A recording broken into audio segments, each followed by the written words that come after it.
Bienvenidos viajeros del tiempo y del mito, a Pergaminos Olvidados. Soy Tomás y hoy te acompañaré en una historia que permanece viva en la memoria de los siglos. ¿Alguna vez te has preguntado cómo un príncipe real del siglo XV llegó a convertirse en uno de los símbolos más temidos y fascinantes de la historia humana? Esta es la vida de Vlad III de Valaquia, un hombre que nació entre guerras, juramentos y traiciones, y que fue recordado por su crueldad, pero también por su firme defensa de su tierra. A lo largo de este relato, conocerás al gobernante, al guerrero y al mito que inspiró al legendario Drácula. Una historia de poder, sangre y fe, donde la frontera entre el héroe y el monstruo se vuelve casi invisible. Quédate conmigo hasta el final y suscríbete al canal para seguir explorando los secretos más profundos del pasado. Capítulo 1. Nacimiento de un príncipe. En el corazón de los Cárpatos, rodeada de montañas y castillos medievales, se extendía la región de Valaquia, una tierra situada entre la ambición de los otomanos y el poder del reino húngaro. Allí nació, en el año 1431, Vlad, hijo de Vlad II Drácul, un noble que pertenecía a la distinguida casa de Draculesti. Su linaje provenía de una rama de príncipes valacos que habían jurado proteger la frontera oriental de Europa del avance turco. Desde su cuna, el destino del joven estaba marcado por la sangre y la guerra. Su padre, miembro de la Orden del Dragón, había recibido el apodo de Dracul, el dragón, un símbolo de su compromiso con la defensa de la cristiandad frente al Islam. La infancia del príncipe transcurrió en un entorno de constante tensión política. Valaquia era un territorio pequeño pero codiciado, obligado a pagar tributo al Imperio Otomano para evitar su invasión y al mismo tiempo mantener la lealtad a los reinos cristianos de Europa. En medio de esas alianzas cambiantes, Vlad creció observando el juego mortal del poder.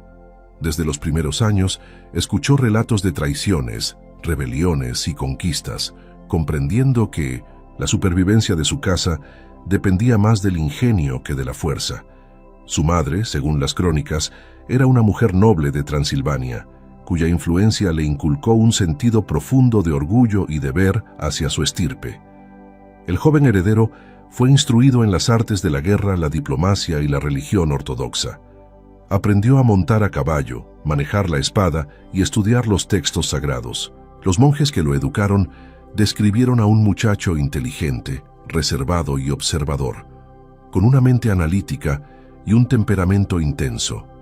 En una época en la que los niños nobles eran formados para gobernar o morir intentándolo, cada lección que recibía era una preparación para un futuro incierto. Las murallas del castillo de Sigishoara, donde pasó parte de su niñez, resonaban con ecos de conspiraciones y amenazas, y aquel ambiente moldeó su carácter en el silencio y la cautela. El poder de su familia no era absoluto. Los boyardos, la nobleza valaca, poseían una influencia considerable y no dudaban en traicionar a sus príncipes si sus intereses eran amenazados. Vlad II, consciente de ello, buscaba mantener el equilibrio entre el trono y los clanes, pero el precio de esa diplomacia era la desconfianza. El joven príncipe presenció cómo su padre navegaba entre alianzas con el rey de Hungría y pactos con el sultán otomano, cada uno exigente y peligroso. En su mente comenzó a formarse una idea que marcaría toda su vida. Solo el miedo podía garantizar la obediencia, y solo la fuerza podía sostener la autoridad. La pertenencia de su padre a la Orden del Dragón dejó en el niño una huella profunda.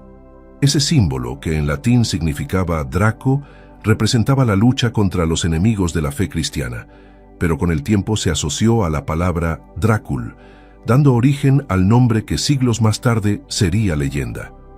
Vlad crecería con el peso de ese legado, cargando un apellido que evocaba tanto honor como terror. La historia recordaría su título con una variación: Draculea, el hijo del dragón. Ese nombre, destinado a convertirse en mito, comenzaba a escribir su primera página. El siglo XV era una época donde el destino de Europa Oriental pendía de un hilo. El Imperio Otomano, bajo el liderazgo de Murad II, se expandía sin freno, conquistando territorios cristianos y acercándose peligrosamente a las puertas del continente. Valaquia, como frontera, se encontraba en el centro de esa tormenta. El joven príncipe fue testigo de embajadas, guerras y ejecuciones, comprendiendo que su patria era un tablero donde los grandes imperios jugaban su partida. Su niñez fue breve y dura, marcada por el presentimiento de que, para sobrevivir, algún día tendría que convertirse en algo más temido que sus enemigos. El destino comenzó a mostrar sus colmillos cuando su padre fue convocado por los otomanos. En un intento de asegurar la lealtad de Valaquia, Murad II exigió rehenes de sangre noble. Vlad II, atrapado entre su deber y la amenaza del sultán, aceptó entregar a 2 de sus hijos como garantía. Así, el joven Vlad, junto a su hermano menor Radu, fue separado de su hogar y enviado al corazón del Imperio Otomano. Aquel viaje marcaría el fin de su infancia y el comienzo de una transformación que lo convertiría en una figura temida por reyes y soldados. Durante los últimos días en su tierra natal, el niño observó los muros del castillo de Targoviste, sabiendo que tal vez no los volvería a ver. En el silencio de la noche, entre los rezos de los monjes y los susurros de los guardias, juró no olvidar ni su nombre ni su linaje. Ese juramento, nacido en la inocencia, se convertiría en una promesa de venganza y control absoluto. Los cronistas dirían que el cautiverio fue su escuela y el odio, su maestro. Antes de partir, su padre lo bendijo con el signo del dragón, recordándole que debía proteger la fe y la dignidad de su sangre. Sin embargo, esa despedida fue también una sentencia.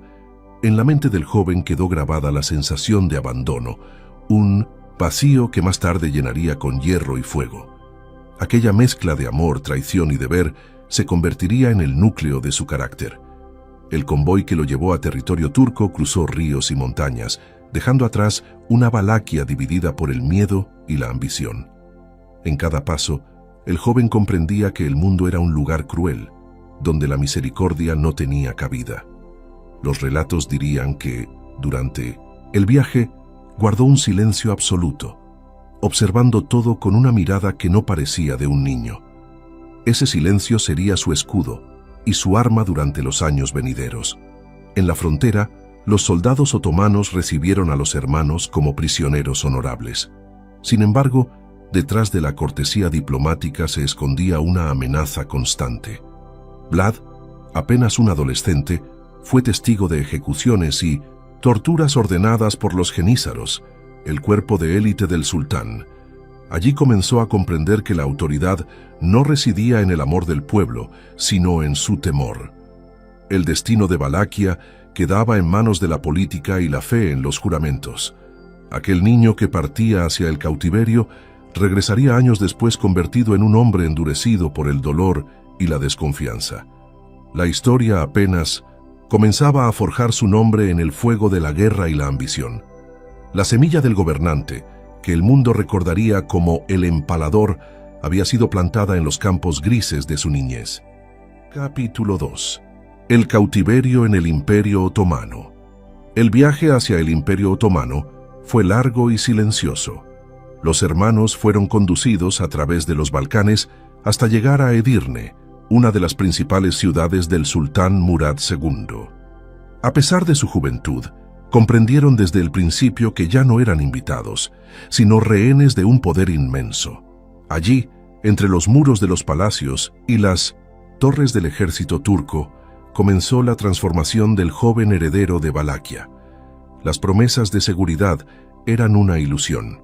Su vida dependía de la lealtad de su padre y de los caprichos del sultán. En aquel ambiente hostil, aprendió que la diplomacia no era un pacto, sino una cadena. Los primeros meses estuvieron marcados por la incertidumbre. Los príncipes fueron tratados con un respeto tenso, acompañados por tutores y soldados que vigilaban cada uno de sus movimientos. Aprendieron la lengua turca, las costumbres islámicas y los códigos de conducta de la corte otomana. Pero bajo esa aparente civilidad se escondía una amenaza constante. Cualquier error o sospecha de traición de su padre podía costarles la vida. Vlad entendió muy pronto que debía mostrar obediencia exterior, aunque su mente guardara el fuego de la resistencia. Durante su estancia, el joven fue testigo de la disciplina militar de los jenízaros, el cuerpo de élite del ejército otomano. Observó sus entrenamientos, su fidelidad absoluta al sultán y la brutalidad con la que se aplicaban las órdenes. Aquella estructura basada en el miedo y la obediencia impresionó profundamente su mente. Aunque detestaba a sus captores, reconocía la eficacia del sistema. Más tarde replicaría esos principios en su propio gobierno, convencido de que el terror era el lenguaje más claro para mantener el orden. Su hermano menor, Radu, adoptó con mayor facilidad la vida en el palacio otomano. De carácter más dócil, fue ganando el favor de los turcos, especialmente del joven Mehmed, hijo del sultán y futuro conquistador de Constantinopla. Esa diferencia entre los hermanos sembró una distancia que el tiempo convertiría en abismo. Mientras uno se adaptaba, el otro planificaba en silencio su regreso y soñaba con recuperar la libertad. Vlad consideraba la complacencia de Radu como una traición, y esa herida familiar no volvería a sanar jamás. A medida que pasaban los años, los príncipes fueron trasladados a distintas fortalezas, entre ellas Tokat, donde la vigilancia era más estricta. Las condiciones eran duras, y los rumores sobre ejecuciones de prisioneros reforzaban el clima de miedo. En esa etapa, el joven heredero desarrolló un carácter endurecido, disciplinado y desconfiado. Su única compañía eran los recuerdos de su tierra y el resentimiento hacia aquellos que lo habían abandonado. Aprendió a disimular emociones, a observar sin hablar y a responder con frialdad. La compasión comenzó a desvanecerse dentro de él. Durante su adolescencia, el sultán permitió que recibiera instrucción militar, un privilegio que combinaba control y utilidad. Los turcos deseaban que los rehenes se convirtieran en aliados, o al menos en instrumentos del imperio. Vlad aprendió tácticas de guerra, manejo de caballería y administración territorial. Pero bajo esa fachada de aprendizaje forjaba una comprensión más oscura. El poder no se obtenía por legitimidad, sino por fuerza y miedo. Esa enseñanza, nacida del cautiverio, sería el cimiento de su reinado. La noticia del asesinato de su padre y su hermano mayor llegó mientras aún estaba bajo custodia. Vlad II Dracul había sido traicionado por los boyardos y ejecutado cerca de Targoviste. Su hijo Mircha había corrido la misma suerte. Esa tragedia encendió una llama irreversible en el joven prisionero. La muerte de su familia no solo marcó el final de su infancia, sino el inicio de una obsesión: vengar a los suyos y reclamar el trono perdido. Desde entonces la idea de justicia se mezcló con la venganza en su mente, formando una visión del poder donde la clemencia no tenía lugar.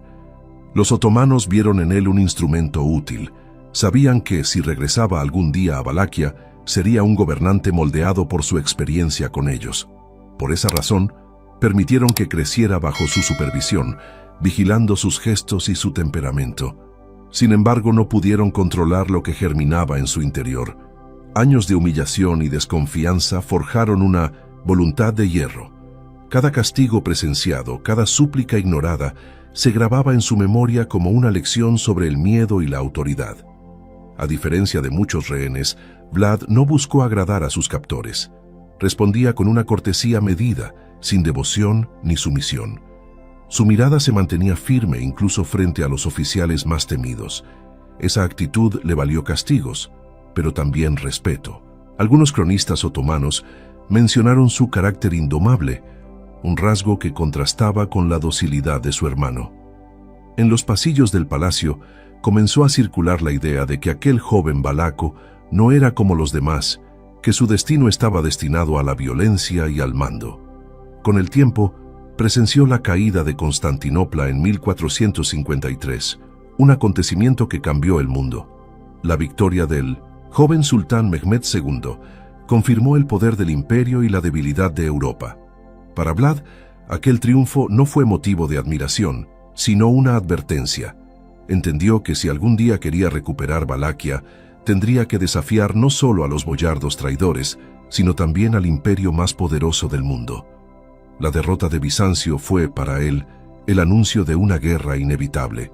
Su liberación llegó tras años de cautiverio, cuando el sultán decidió utilizarlo como herramienta política. Necesitaban un gobernante valaco que les fuera favorable, y Vlad, por su linaje, era la pieza ideal. Sin embargo, subestimaron cuánto lo había transformado la prisión. Ya no era el niño asustado que había llegado desde los Cárpatos, sino un hombre endurecido, silencioso y peligroso.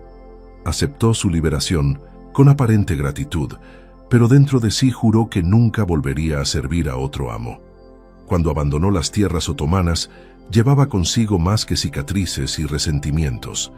Había aprendido a leer la mente de los tiranos, a comprender el funcionamiento del miedo colectivo y a dominar la paciencia del depredador. El muchacho valaco había muerto en el cautiverio. En su lugar emergía un líder, dispuesto a reconstruir su poder con fuego y acero.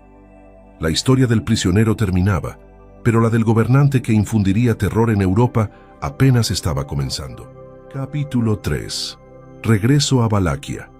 El regreso a su tierra natal no fue un acto de gloria, sino el inicio de una campaña de supervivencia política. Tras años de cautiverio, Vlad volvió a encontrar un país fragmentado, dominado por nobles ambiciosos y amenazado por fuerzas extranjeras. Valaquia se había convertido en un tablero de intereses entre Hungría y el Imperio Otomano, donde ningún gobernante duraba demasiado. La muerte de su padre y su hermano había dejado un vacío de poder que los boyardos se disputaban sin escrúpulos. Aquel panorama era ideal para un líder dispuesto a imponer el orden con mano firme, aunque aún no contaba con los recursos suficientes para hacerlo. El primer intento de recuperar el trono ocurrió en 1448, con el apoyo de los otomanos, que buscaban un gobernante manejable. Sin embargo, su poder militar era débil, y su legitimidad aún más. El trono estaba ocupado por Vladislav II, respaldado por los húngaros, lo que convirtió la lucha por Valaquia en un conflicto entre imperios. Durante un breve periodo, logró proclamarse príncipe, pero la victoria fue efímera. Apenas unos meses después, sus enemigos lo expulsaron y tuvo que huir a Moldavia, iniciando un largo periodo de exilio y preparación.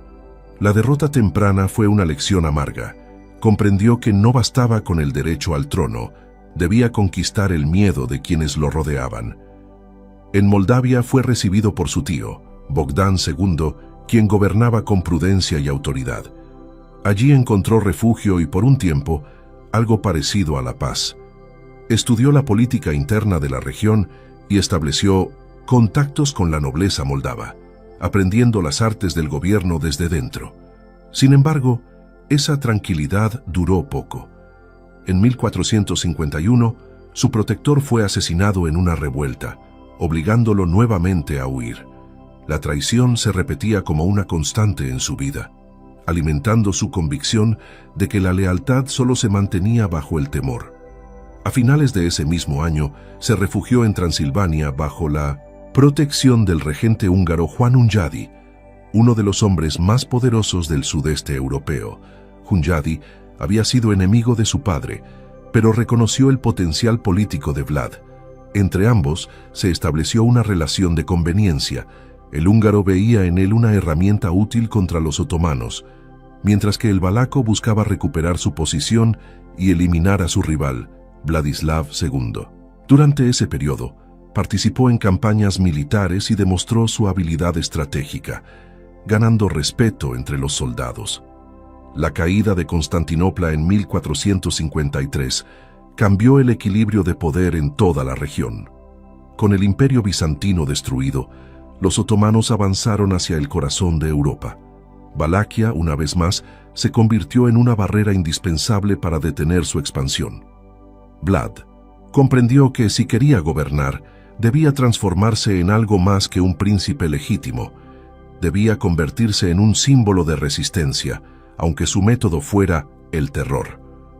Así, comenzó a planificar su retorno con una nueva mentalidad. Gobernar no por derecho divino, sino por la fuerza del miedo. En 1456, las circunstancias finalmente jugaron a su favor. Vladislav II cayó en batalla durante una de las campañas de Hunyadi contra los turcos, dejando el trono vacante. Vlad aprovechó la oportunidad con precisión quirúrgica, reunió un pequeño ejército y, con el apoyo de los húngaros, marchó sobre Targoviste, la capital valaca. La toma del poder fue rápida y brutal. Sus enemigos fueron ejecutados o exiliados, y por primera vez en muchos años, la casa de Draculesti volvía a ocupar el trono. Sin embargo, el nuevo gobernante no era el mismo joven noble de antes. Había aprendido en carne propia lo que significaba perderlo todo. Una de sus primeras medidas fue eliminar a los boyardos responsables de la muerte de su padre y su hermano. Los invitó a un banquete con apariencia de reconciliación, pero en plena celebración ordenó su arresto. Muchos fueron ejecutados en el acto. Otros, forzados a marchar kilómetros a pie hasta las montañas para construir una fortaleza en Poenari, donde la mayoría murió de agotamiento. Esta acción no solo eliminó a los enemigos más peligrosos, sino que también envió un mensaje claro: el nuevo príncipe no toleraría la traición. El miedo comenzó a consolidarse como herramienta política. Los campesinos, que durante años habían sufrido bajo el abuso de los boyardos, vieron en él una figura de justicia, aunque implacable. Restableció la autoridad del trono y reorganizó la administración con mano de hierro. En las aldeas se decía que bastaba con pronunciar su nombre para que cesaran los robos y los abusos. Su justicia era temida y respetada a partes iguales, y poco a poco la estabilidad regresó a Valaquia. La Iglesia Ortodoxa, aunque recelosa de su brutalidad, apoyó su gobierno por el orden que imponía. Restauró monasterios y financió templos, buscando equilibrar su reputación de tirano con gestos de piedad religiosa. Sin embargo, su relación con el clero fue siempre pragmática. Sabía que el respaldo espiritual servía tanto para inspirar obediencia como para justificar la guerra. Su imagen pública combinaba el fervor cristiano con la crueldad del castigo, un contraste que intimidaba incluso a sus aliados. Los primeros años de su reinado estuvieron marcados por una reconstrucción minuciosa. Reformó las rutas comerciales, fortaleció las fortificaciones y reorganizó el ejército. La posición geográfica de Valaquia exigía un líder capaz de actuar como muro contra el expansionismo otomano y la injerencia húngara. En ese contexto, Vlad se presentó como un soberano autosuficiente, dispuesto a defender su independencia frente a cualquier potencia. Su objetivo no era solo mantener el trono, sino purificar su tierra de la corrupción y el caos que había devorado a sus predecesores. Sin embargo, la violencia no era solo un medio de justicia, sino un reflejo de sus cicatrices personales. El recuerdo de la traición y el cautiverio lo perseguía, y cada ejecución parecía una forma de exorcizar su pasado. La nobleza, aterrorizada, obedecía sin cuestionar, mientras el pueblo lo veía como un salvador que castigaba a los poderosos. Esa combinación de temor y admiración consolidó su autoridad de una manera que ningún gobernante valaco había logrado antes. El ascenso de Vlad marcó un punto de inflexión en la historia de Valaquia. En pocos años, un territorio inestable y dividido se transformó en una nación disciplinada bajo su dominio. Pero su poder no se basaba en la diplomacia ni en la fe. Se sostenía sobre el acero y el miedo. Europa comenzaba a escuchar rumores sobre el príncipe que hacía justicia con métodos inhumanos, un líder cuya voluntad era tan inquebrantable como las murallas de su castillo. Sin saberlo, los cimientos de su leyenda ya estaban siendo tallados en la piedra de la historia. Capítulo 4. El Príncipe de Hierro. El reinado consolidado en Targoviste marcó el comienzo de una nueva era para Valaquia. El príncipe había heredado una tierra fragmentada por la traición, la codicia y la corrupción, y su propósito era erradicar todo aquello que debilitara la autoridad. Su visión del poder no admitía medias tintas. La justicia debía ser absoluta y el castigo ejemplar. Desde los primeros meses, instauró un sistema de vigilancia que abarcaba cada aldea, cada nobleza local y cada soldado. El miedo se convirtió en su instrumento más eficaz, y bajo ese clima de control, el orden comenzó a imponerse con una precisión implacable. El principio fundamental de su gobierno era simple: quien quebrantaba la ley debía pagar el precio sin excepción. No importaba el rango, la riqueza o el linaje. El castigo era público y severo, destinado a infundir respeto y temor. Los campesinos comenzaron a relatar historias de justicia inquebrantable. Una de las más conocidas habla de una copa de oro colocada en la fuente de Targoviste para que los viajeros bebieran agua. Nadie se atrevió jamás a robarla. Ese símbolo de disciplina mostraba la esencia de su régimen, un orden tan riguroso que la tentación misma parecía imposible. Para consolidar su autoridad, emprendió una purga sistemática contra la nobleza que había traicionado a su familia. Aunque muchas ejecuciones habían ocurrido tras su ascenso, continuó depurando las filas de quienes consideraba desleales. Los boyardos fueron despojados de privilegios y aquellos que sobrevivieron fueron reemplazados por hombres de confianza, leales al trono antes que a sus propios intereses. Este cambio radical alteró la estructura social de Valaquia, debilitando a la antigua aristocracia y fortaleciendo la figura del soberano como único centro de poder. El príncipe también impuso una administración estricta, basada en la meritocracia militar. Los cargos públicos se otorgaban a quienes demostraban disciplina y eficacia, no a quienes ostentaban títulos heredados. De esa forma, se rodeó de una nueva generación de funcionarios y soldados que veían en él no solo a un monarca, sino al símbolo de una patria libre del caos. Su reputación crecía y con ella su control absoluto sobre la nación. La justicia era veloz, pero también implacable. Quienes se oponían a sus decretos eran castigados con métodos que sembraban el terror en los corazones de sus enemigos. Uno de sus mayores logros fue restaurar la economía. Tras años de guerras y saqueos, las rutas comerciales entre el Danubio y Transilvania habían quedado devastadas. Bajo su mandato, se restablecieron los caminos, se reforzaron los puestos de vigilancia y se redujeron los impuestos para los campesinos y mercaderes que obedecían la ley. En cambio, quienes intentaban eludir el control o comerciar con los enemigos del reino eran castigados sin piedad. El resultado fue un auge económico controlado con puño de hierro, donde la prosperidad dependía del orden y la obediencia. El pueblo, al principio temeroso, comenzó a ver en su soberano a un protector. Las aldeas se volvieron más seguras y los bandidos que asolaban los caminos desaparecieron. Sin embargo, el precio de esa paz era alto, el silencio absoluto. Nadie osaba contradecir las órdenes del príncipe. Los rumores sobre su severidad se extendieron más allá de las fronteras, alcanzando las cortes europeas. Para unos era un monstruo, para otros un reformador visionario. Su figura se movía entre la admiración y el espanto, y en ambos casos inspiraba respeto. Las crónicas de su tiempo describen su rostro como sereno, pero sus ojos reflejaban una firmeza inquebrantable. No era un hombre de grandes discursos, sino de actos. Su palabra era ley, y su presencia bastaba para detener una discusión. En las audiencias escuchaba en silencio antes de pronunciar un veredicto breve y definitivo. Esa frialdad lo hizo temido incluso por sus más cercanos consejeros. No confiaba plenamente en nadie, consciente de que la traición podía surgir del mismo círculo de poder que él había creado. La fortaleza de Poenari, reconstruida con el trabajo forzado de los boyardos capturados, se convirtió en su refugio y símbolo de autoridad.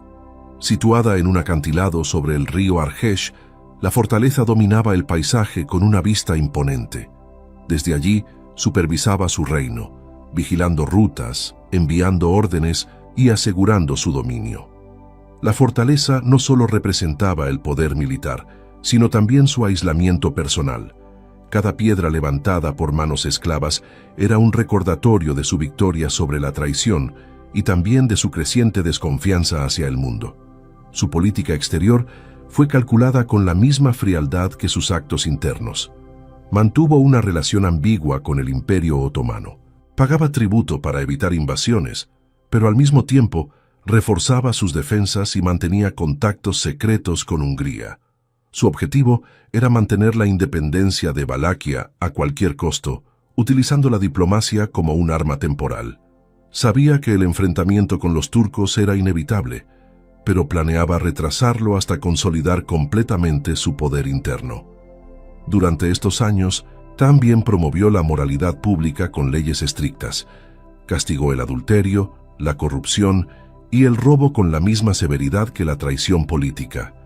Los delitos menores recibían penas ejemplares y el castigo era siempre público. Para él, el miedo era la base de la virtud y la disciplina el reflejo del orden divino. Las plazas de las ciudades se convirtieron en escenarios donde la justicia se representaba con precisión ritual. Lo que para otros era crueldad, para él era equilibrio. A medida que su gobierno se afianzaba, la influencia otomana volvió a presionar las fronteras. Los emisarios del sultán exigían un tributo mayor y los nobles vecinos temían una nueva invasión. El príncipe respondió reforzando su ejército y construyendo torres de vigilancia a lo largo del Danubio. Su determinación era clara. Prefería morir luchando antes que rendirse ante el yugo extranjero. Ese espíritu de resistencia lo convirtió en una figura emblemática entre los pueblos cristianos del este europeo. La paz que logró instaurar en Valaquia fue tan férrea como frágil. En el silencio de su reino, el orden era absoluto, pero también lo era el miedo. El pueblo dormía tranquilo, sabiendo que la ley se cumplía, aunque en el fondo temiera el día en que el propio príncipe los observara con sospecha. La figura del gobernante se confundía con la de un juez divino, incapaz de perdonar y dispuesto a purgar cualquier sombra de desobediencia. En aquel equilibrio entre autoridad y terror, el destino de su reinado comenzaba a entrelazarse con el de la guerra que pronto llegaría desde Oriente. Capítulo 5. La guerra contra los otomanos.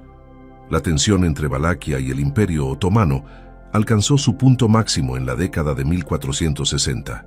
El sultán Mehmed II, el mismo que había conquistado Constantinopla, exigía un tributo mayor y la sumisión total del principado.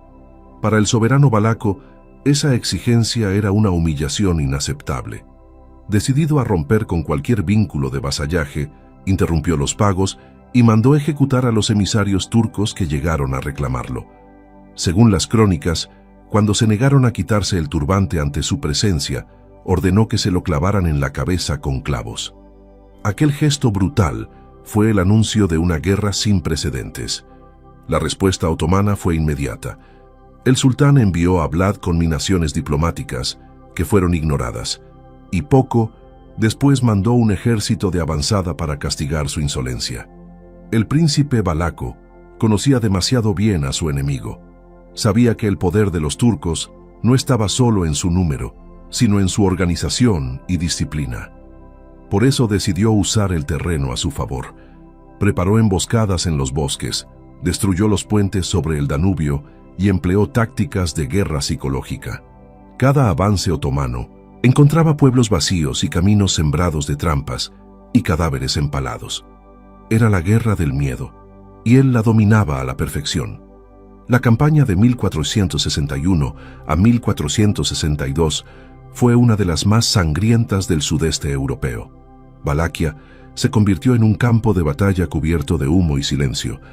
Las aldeas eran quemadas para privar al enemigo de alimento y refugio. Los soldados valacos atacaban en la oscuridad, mataban y desaparecían sin dejar rastro. La población civil, acostumbrada a siglos de invasiones, resistía bajo su mando con un fanatismo que rayaba en la obediencia ciega. En esa época, el príncipe dejó de ser visto como un simple gobernante. Era la personificación del castigo divino que caía sobre los invasores. El episodio más recordado de aquella guerra fue la llamada Noche del Binemosit Ataque. En junio de 1462, con el ejército de Mehmed II acampado cerca de Targoviste, el gobernante valaco organizó un asalto nocturno con el objetivo de asesinar al propio sultán. Vestido con armadura negra y acompañado por sus jinetes, cruzó las líneas enemigas aprovechando la oscuridad y el caos. El ataque fue devastador. Miles de soldados turcos murieron antes de que pudieran reaccionar y, aunque el sultán logró escapar, su ejército quedó paralizado por el pánico. Aquella noche, la frontera del Danubio ardió como si el infierno mismo se hubiera abierto. Cuando Mehmed II avanzó hacia la capital, esperaba una resistencia desesperada. Sin embargo, lo que encontró fue algo mucho más perturbador. A las afueras de Targoviste, miles de cuerpos empalados se extendían por kilómetros. Hombres, mujeres y prisioneros turcos formaban un bosque de muerte que cubría todo el horizonte. El aire era irrespirable. Las crónicas otomanas hablan de un silencio sepulcral entre las filas de los soldados al presenciar semejante visión. El sultán, impresionado y horrorizado, ordenó la retirada. No podía conquistar una tierra gobernada por alguien que inspiraba más miedo que su propio ejército. Aquel acto no fue una locura sin propósito, sino una estrategia calculada. El gobernante sabía que no podía vencer al imperio en batalla abierta, pero sí podía quebrar su espíritu. Los informes enviados a Estambul describían a un enemigo imposible de someter, un hombre que no temía ni a la muerte ni a la condena. En el mundo medieval, la guerra psicológica era tan poderosa como la espada, y él la había convertido en su arma más efectiva. Su reino, aunque pequeño, resistió ante una potencia que había conquistado medio mundo. El costo, sin embargo, fue enorme. La guerra arrasó los campos, diezmó la población y agotó los recursos. Las aldeas valacas quedaron vacías, los cultivos destruidos y el hambre comenzó a extenderse. El pueblo, que antes lo veía como protector, empezó a temerlo más que al enemigo. El príncipe endureció aún más su gobierno, castigando cualquier signo de desobediencia o cobardía. Nadie podía cuestionar su autoridad. Su palabra era la ley absoluta. Mientras tanto, su hermano Radu, que había permanecido en el Imperio Otomano y gozaba del favor del sultán, fue enviado con un ejército para disputarle el trono. La rivalidad entre ambos, que había nacido durante el cautiverio, se transformó en una guerra fratricida. Radu prometía clemencia a quienes se rindieran, mientras que su hermano ofrecía solo castigo. Poco a poco, la nobleza valaca comenzó a desertar, temerosa de la brutalidad del gobernante. Las victorias iniciales se convirtieron en resistencia desesperada, y su reinado empezó a tambalearse. Las alianzas europeas tampoco jugaron a su favor. El rey de Hungría, que antes lo había apoyado, lo consideraba ahora un peligro. Los rumores sobre sus métodos se habían extendido por toda Europa, donde era descrito como un demonio en forma de hombre.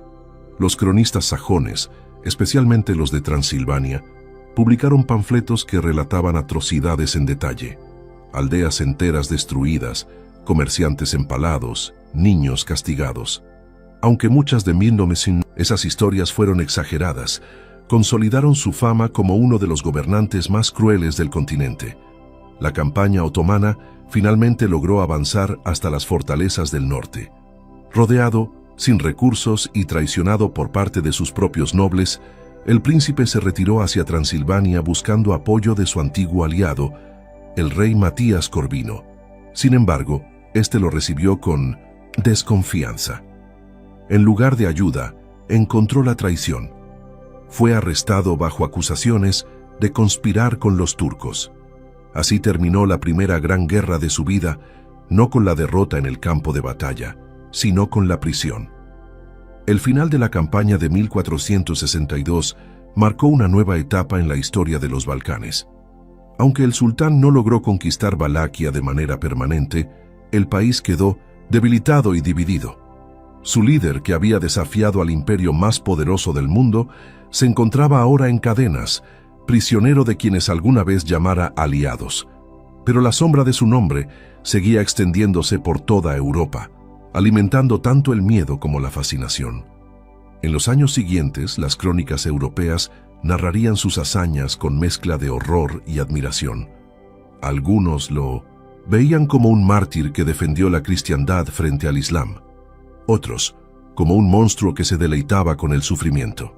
En cualquier caso, su guerra contra los otomanos había trascendido la historia militar para convertirse en mito. Nadie volvió a mirar igual a aquel príncipe que había demostrado que el miedo, cuando se domina con inteligencia, puede ser más poderoso que un ejército entero. Capítulo 6. El empalador. El apodo que lo inmortalizaría nació en medio del horror y la disciplina. Durante su reinado, el príncipe consolidó una reputación que traspasó las fronteras de Valaquia. Sus enemigos lo llamaron Tzepes, que en su lengua significa el empalador. El método por el cual obtuvo ese nombre no fue fruto de la locura, sino una herramienta de poder cuidadosamente calculada. En 1920, una época donde la guerra y la traición eran moneda corriente, él transformó el castigo en espectáculo, la justicia en advertencia y la crueldad en orden. Su objetivo era claro: que ningún hombre, turco o cristiano, olvidara el precio de desafiar su autoridad.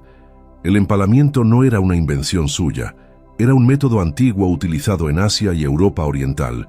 Sin embargo, bajo su gobierno, alcanzó un nivel de sistematización nunca antes visto.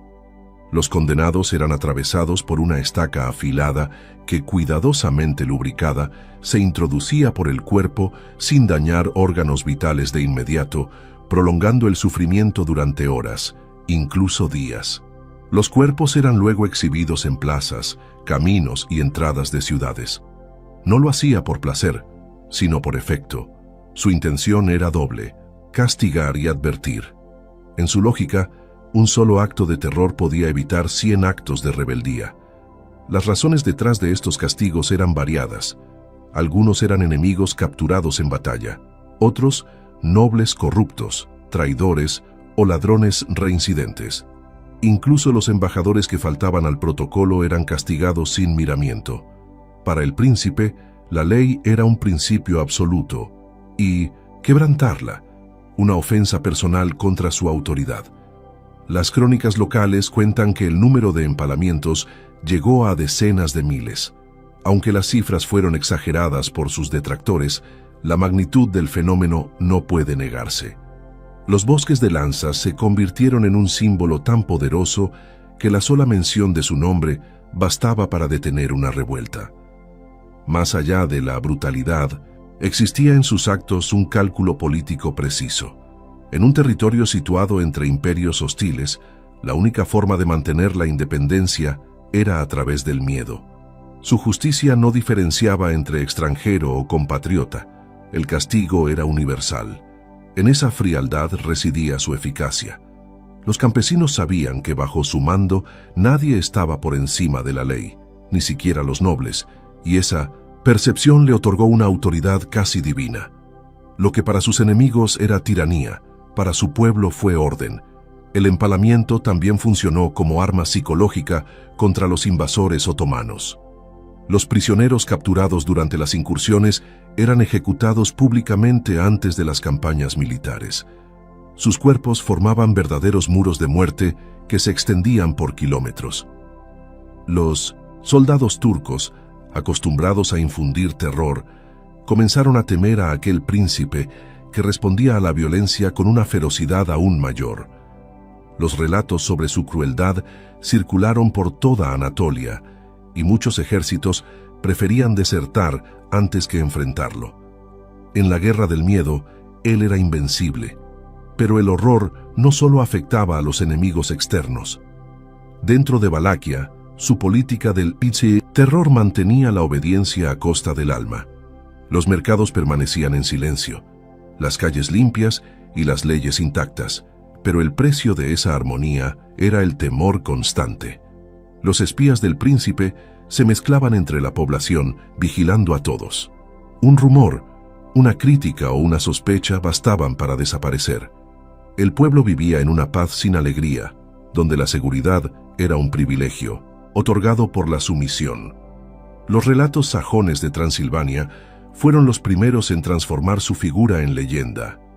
Panfletos impresos en Alemania describían con horror los empalamientos masivos y presentaban al príncipe como un monstruo inhumano. Esos textos, exagerados y cargados de propaganda política, buscaban desacreditarlo ante las cortes europeas, especialmente ante el rey Matías, Corvino. Aún así, sus descripciones tuvieron un efecto inesperado. Mientras en Occidente lo condenaban, en Oriente lo temían y en su tierra lo veneraban. Su fama se volvió más poderosa que cualquier ejército. Entre los episodios más recordados se encuentra el llamado Banquete de los Mendigos. Según las crónicas, convocó a cientos de pobres y vagabundos a una gran comida en la ciudad, prometiéndoles ayuda y refugio. Cuando todos estuvieron dentro del salón, ordenó cerrar las puertas y prender fuego al edificio. Dijo después que había eliminado la miseria de su reino de una sola vez. Aunque el relato puede haber sido una invención de sus enemigos, refleja el modo en que el mito y la realidad comenzaron a confundirse en torno a su figura. Los embajadores de países vecinos temían entrevistarse con él. Cada audiencia era una prueba de nervios. Su mirada impenetrable y su voz serena contrastaban con los cuerpos empalados que decoraban las murallas de su capital. En una ocasión, un enviado extranjero tosió durante una audiencia. El príncipe lo mandó ejecutar por falta de respeto. Tales historias, ciertas o no, alimentaban la idea de un gobernante que veía en la disciplina una forma de pureza y en la desobediencia una enfermedad que debía extirparse. La Iglesia, aunque perturbada por sus métodos, no lo excomulgó. Algunos monjes ortodoxos lo defendieron como un protector de la fe cristiana contra los turcos, argumentando que su crueldad era el precio de la salvación. En ese doble papel de salvador y verdugo, el príncipe halló su identidad. No era un asesino sin propósito, sino un creyente convencido de que el miedo podía servir a la justicia divina. En su mente, el orden era una forma de piedad y el empalamiento un sermón más elocuente que las palabras. Su castillo de Poenari, enclavado en las montañas, se convirtió en su fortaleza moral. Desde sus torres podía ver los valles cubiertos de cruces de madera y estacas ensangrentadas. Aquel paisaje, que para otros habría sido una pesadilla, era para él una manifestación del orden que había creado. En esa visión del mundo, la belleza y el terror coexistían, inseparables. Cada ejecución era un acto simbólico, un recordatorio de que la paz solo se sostenía con sacrificio. Con el tiempo, las historias sobre su crueldad eclipsaron sus logros políticos y militares. Europa lo recordaría no como al defensor de su tierra, sino como al príncipe que empalaba a miles. Sin embargo, esa imagen distorsionada era parte de su victoria. Había comprendido que el miedo no necesitaba fronteras. Los reyes lo usaron como ejemplo para advertir a sus súbditos, los enemigos como justificación de su derrota, y el pueblo como leyenda que explicaba el orden en tiempos de oscuridad. El hombre había desaparecido, y en su lugar había nacido el símbolo. En los siglos siguientes, su nombre seguiría pronunciándose con una mezcla de horror y respeto. El empalador se convirtió en sinónimo de autoridad absoluta y justicia sin misericordia. Lo que comenzó como una estrategia de supervivencia terminó convirtiéndose en una identidad perpetua. En el eco de las lanzas, entre los gritos apagados del pasado, aún resonaba la convicción de aquel príncipe de hierro. El miedo, cuando es dominio del alma, puede gobernar más que cualquier corona. Capítulo 7. El exilio y la traición. La caída fue tan rápida como su ascenso. Tras años de resistencia contra el Imperio Otomano, el príncipe perdió el apoyo interno que le había sostenido. La nobleza, agotada por los impuestos y el terror, comenzó a conspirar en silencio. Los turcos, por su parte, aprovecharon la fractura política para enviar a su hermano Radu como alternativa al trono. Mientras uno gobernaba con miedo, el otro ofrecía clemencia. Aquella promesa de indulgencia fue suficiente para que muchos boyardos cambiaran de bando. En 1462, su autoridad se derrumbó. Abandonado, el gobernante tuvo que huir de su propio reino, disfrazado y con apenas unos pocos fieles. Su destino inmediato fue Transilvania. Cruzó los montes Cárpatos en pleno invierno, refugiándose en el territorio de la rey Matías Corvino, el mismo monarca que años antes lo había apoyado. Esperaba encontrar refugio y auxilio, pero la política europea era tan inestable como las montañas que acababa de atravesar. Los reinos cristianos, aunque temían el avance otomano, desconfiaban del príncipe valaco. Su fama de crueldad lo precedía, y los panfletos sajones difundían por toda Europa relatos que lo presentaban como un demonio encarnado. Aquellas publicaciones, cargadas de propaganda, sirvieron de justificación perfecta para su arresto. Matías Corvino ordenó su captura bajo la acusación de traición y colaboración con los turcos.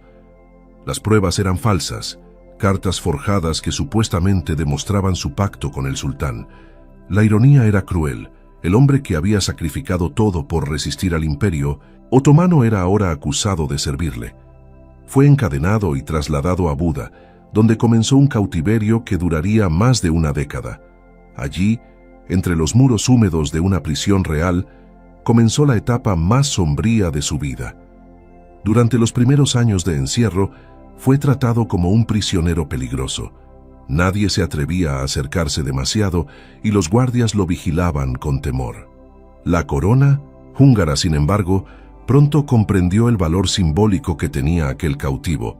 En los informes diplomáticos se mencionaba que su encarcelamiento servía como muestra de justicia cristiana ante Europa, pero también como herramienta de negociación con los otomanos.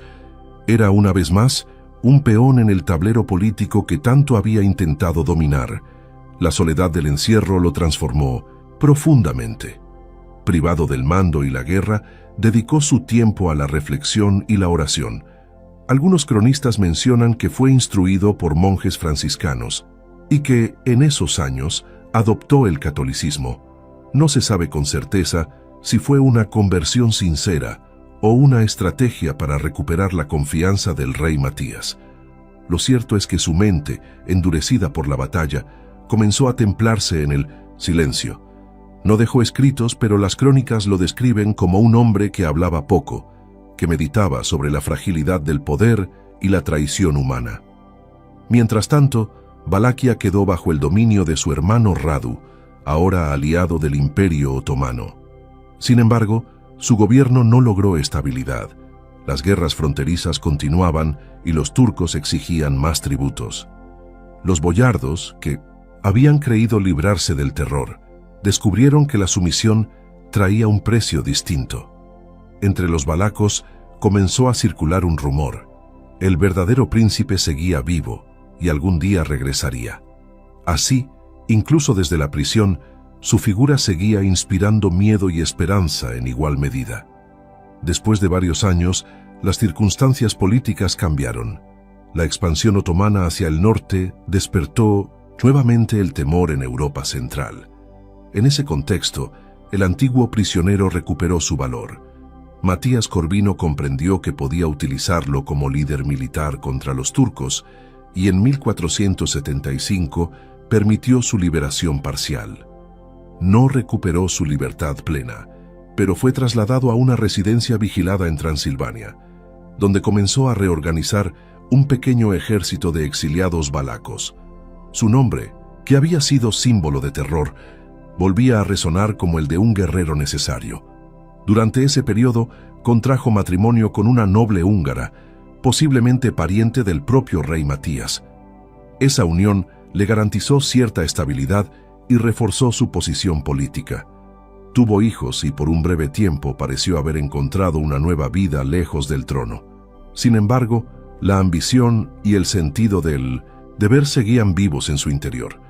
Para él, la paz era una forma de derrota. Observaba desde lejos su tierra natal, aún dominada por los turcos, y comprendía que su destino no podía acabar en la tranquilidad del exilio. A mediados de 1476, una nueva oportunidad se presentó. El voivoda de Moldavia, Esteban el Grande, aliado de los húngaros, inició una campaña contra el Imperio Otomano. Se necesitaba un líder valaco que conociera el terreno y tuviera autoridad entre las tropas locales. Todos sabían quién era ese hombre. El antiguo prisionero aceptó sin dudarlo. Después de más de una década en las sombras, se preparaba para regresar a su patria. Era un guerrero envejecido, pero aún temido. En su mirada persistía la misma determinación que lo había llevado a desafiar al sultán años atrás. Antes de partir, fue recibido por emisarios de Hungría y Moldavia, quienes le prometieron apoyo militar. Sin embargo, el respaldo que recibió fue menor de lo esperado. La guerra había agotado los recursos de todos los reinos, y su regreso al poder dependía casi exclusivamente de su reputación. Pero su nombre, incluso tras años de prisión, seguía siendo suficiente para reunir a cientos de hombres. Aquellos campesinos y soldados lo veían como el único capaz de liberar Valaquia del dominio extranjero. Su marcha hacia el sur fue un viaje de redención y venganza. Las aldeas se rendían ante él sin necesidad de batalla. Los turcos, sorprendidos por la rapidez de su avance, retrocedieron ante la ferocidad de sus ataques. Por un breve instante, pareció que el antiguo gobernante recuperaría su trono y su gloria perdida. Sin embargo, las alianzas en los Balcanes eran tan inestables como siempre. Muchos de los que juraron fidelidad comenzaron a dudar, temiendo una nueva era de terror. La victoria estaba cerca, pero también lo estaba la sombra de la traición. En los últimos días de 1476, su destino se selló. Las fuerzas otomanas, reforzadas por desertores valacos, lanzaron una emboscada cerca de Bucarest. En el caos de la batalla, fue rodeado y abatido. Su cuerpo nunca fue identificado con certeza, aunque algunas fuentes aseguran que fue decapitado y su cabeza enviada a Estambul como trofeo. Así terminaba el exilio del guerrero que había desafiado imperios y sobrevivido a reinos, traiciones y cadenas. Pero su muerte no sería el fin. La leyenda apenas comenzaba a tomar forma. Capítulo 8. El último regreso. El invierno de 1476 marcó el retorno del príncipe a su patria, un regreso envuelto en esperanza y presagio. Tras años de exilio, prisión y humillación, había recuperado el apoyo de Hungría y Moldavia para intentar restaurar su trono. Era un hombre transformado, más viejo, más frío, pero también más calculador. Ya no confiaba en los aliados, pero sabía cómo usarlos. Su nombre, temido y venerado, seguía teniendo poder entre los campesinos y soldados. Cada paso hacia el sur era una marcha hacia el pasado, hacia la tierra que lo había visto nacer y traicionar. La campaña para recuperar Valaquia fue rápida y decisiva. Con la ayuda de Esteban el Grande de Moldavia, lanzó una ofensiva contra el voivoda Basarab Layota, un gobernante títere respaldado por los turcos. Las primeras batallas le fueron favorables. Las aldeas se levantaron en su nombre, y los destacamentos enemigos se desintegraron ante su avance. Los campesinos, cansados del dominio otomano y los impuestos impuestos por Basarab, volvieron a verlo como el defensor de su tierra. Parecía como si el tiempo retrocediera y aquel guerrero legendario resurgiera de las sombras para restaurar el orden perdido. Sin embargo, el poder que recuperó era frágil, sostenido por alianzas temporales y un ejército fatigado. Valaquia ya no era la misma. Las décadas de guerra y ocupación habían destruido sus recursos y los boyardos que quedaban eran más oportunistas que leales. En sus primeros decretos, el nuevo gobernante intentó restablecer el control y la disciplina con la misma severidad de antaño, pero la población estaba agotada. Muchos lo veían ahora como un fantasma de otra era, un hombre del pasado intentando gobernar un mundo distinto. Pese a ello, su determinación no disminuyó. Reorganizó las defensas del Danubio, restauró fortalezas y reforzó la vigilancia en los pasos montañosos. Sabía que el Imperio Otomano no tardaría en reaccionar. Mehmed II, informado del regreso de su antiguo enemigo, ordenó una nueva incursión para eliminarlo definitivamente. El príncipe se preparó para una guerra total, aun sabiendo que carecía de los recursos que una vez había comandado. En su mente, la batalla final no era solo por Valaquia, sino por su propio honor. A lo largo de los meses, los enfrentamientos se multiplicaron. Pequeños combates en los bosques y aldeas recordaban las antiguas tácticas que lo habían hecho temible. Ya no tenía ejércitos numerosos, pero su estrategia seguía siendo precisa.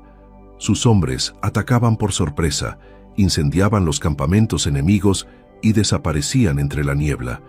Aunque los turcos avanzaban, cada victoria les costaba sangre. Los cronistas relatan que incluso en la vejez, su ferocidad en el campo de batalla era intacta. Pese a los esfuerzos, las fuerzas otomanas eran demasiado numerosas. La presión aumentaba día a día y sus aliados comenzaron a retirarse. Los húngaros, siempre temerosos de comprometerse demasiado, redujeron su apoyo. Los moldavos, exhaustos, se replegaron. En ese contexto, el príncipe se vio obligado a luchar prácticamente solo, sosteniendo un reino que pendía del filo de su espada. La traición volvió a acecharlo, como si su vida fuera un círculo que se cerraba sobre sí mismo. Las crónicas mencionan que durante sus últimos meses se volvió más reservado y silencioso. Apenas dormía, pasaba las noches escribiendo cartas y preparando órdenes. Sus hombres notaron un cambio. Ya no hablaba de victoria, sino de destino. Parecía aceptar que su vida estaba llegando a su fin y que su nombre sobreviviría más allá de su cuerpo. Esa convicción le daba una serenidad inquietante. Muchos afirmaban que luchaba ya no por su pueblo, sino por la idea que había creado de sí mismo, el defensor implacable de Valaquia. El enfrentamiento final llegó en diciembre de 1476, cerca de Bucarest. Sus tropas, cansadas y superadas en número, resistieron con valentía. El campo de batalla fue un caos de espadas, humo y gritos. En 1900, medio del combate, fue separado de sus guardias y rodeado por un destacamento otomano. Hay versiones que dicen que cayó por una lanza enemiga, otras que fue traicionado por sus propios soldados, confundido con un turco debido a su armadura. Lo cierto es que su cuerpo desapareció entre los muertos, y su muerte, como su vida, quedó envuelta en sombras. Días después, los otomanos exhibieron una cabeza empalada ante el sultán Mehmed II, asegurando que pertenecía al príncipe. Algunos afirmaron haberla visto, otros negaron que fuera la suya. Su cadáver nunca fue hallado. Las leyendas aseguran que fue enterrado en el monasterio de Snagov, aunque las excavaciones modernas no han encontrado restos humanos allí. Su desaparición física dio origen a uno de los mitos más persistentes del este europeo, el gobernante inmortal que nunca murió del todo. Tras su caída, el trono fue ocupado nuevamente por Basarab, bajo control otomano. Pero el nombre del antiguo soberano seguía vivo. Los campesinos lo mencionaban con temor y admiración, y los enemigos lo recordaban como una advertencia. Incluso entre sus detractores, nadie podía negar que había sido un hombre que desafiaba los límites de la voluntad humana. Su vida, marcada por la guerra, la sangre y la fe, se convirtió en símbolo de resistencia frente al poder extranjero. Con el tiempo, su figura comenzó a deformarse. En Europa occidental, las imprentas propagaron su imagen como la de un tirano sanguinario, en los Balcanes, como la de un mártir que defendió la cristiandad. Ambos extremos construyeron una memoria que trascendió la historia. Los poetas lo transformaron en leyenda, los sacerdotes en advertencia.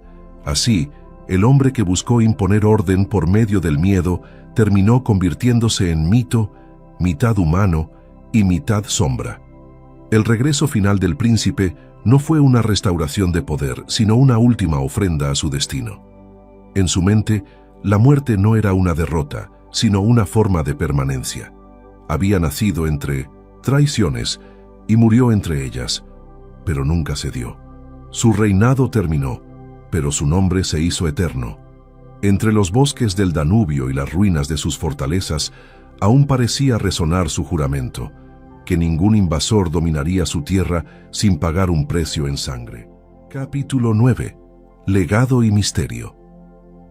Con el paso de los siglos, la figura del antiguo príncipe de Valaquia trascendió el tiempo y la geografía.